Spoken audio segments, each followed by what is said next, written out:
शिवलिंग के ऊपर आइए जानते हैं। इस कथा में एक समय की बात है। भगवान महादेव सर्प का रूप धारण कर घने वन में रेंगते हुए आए थे। तभी वहाँ एक दानव आया और उसने महादेव से कहा, हे प्रभु महादेव, मुझे ऐसा वरदान दीजिए कि मुझे कोई भी मार न सके, और यदि कोई मेरा अंत करने का प्रयास करे तो उसकी आंखें अंधी हो जाएं। महादेव ने शीघ्रता में उसे वह वरदान दिया। वरदान प्राप्त करते वह दानव अत्यंत क्रूर हो और पूरे वन में सभी जीव जंतुओं का संहार करने, उसे भय से उस मार्ग से कोई भी आने जाने का साहस नहीं करता। एक दिन वह दानव एक बेल के वृक्ष पर चढ़कर सो गया। उसी समय भगवान गणेश वहां से गुजर रहे थे। वे उस बेल के वृक्ष के नीचे बैठकर विश्राम करने लगे। तभी उनकी दृष्टि एक शिवलिंग पर पड़ी, जिस पर एक बेल पत्र चढ़ा हुआ था। उस बेल के वृक्ष से जल की एक एक बूंद टपक रही थी, जो उस शिवलिंग पर गिरे हुए बेल पत्र पर गिर रही थी। यह देखकर गणेश जी मुस्कुराए और उस बेल के वृक्ष पर चढ़ गए। वहां पहुंचकर उन्होंने देखा कि एक दानव उस वृक्ष पर सो रहा है। गणेश जी ने यह जानने का प्रयास किया कि जल की बूंद कहां से गिर रही है। तभी उनकी दृष्टि बेल की एक डाली पर पड़ी, जहां से ऐसा प्रतीत हो रहा था मानो वृक्ष की आंखों से आंसू टपक रहे हों,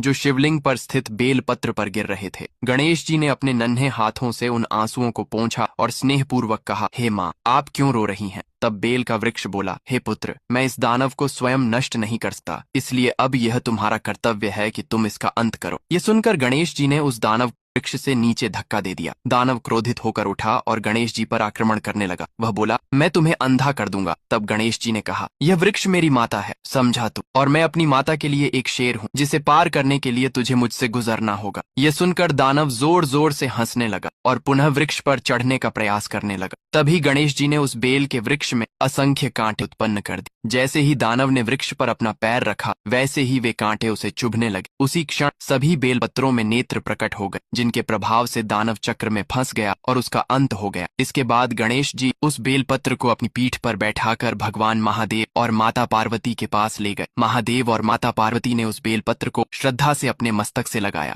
पश्चात महादेव ने अपने पुत्र गणेश को गले लगाते हुए कहा, पुत्र गणेश, तुमने अपनी माता की लाज रखी है, मैं तुम्हें वरदान देना चाहता हूँ। तब गणेश जी ने कहा, हे पिताजी, मुझे केवल एक ही वरदान दीजिए कि जो कोई इस कथा को देखे वह इसे लाइक और सब्सक्राइब करे। बेल के पेड़ से क्यों गिरा आंसू, शिवलिंग के ऊपर आइए जानते हैं। इस कथा में एक समय की बात है। भगवान महादेव सर्प का रूप धारण कर घने वन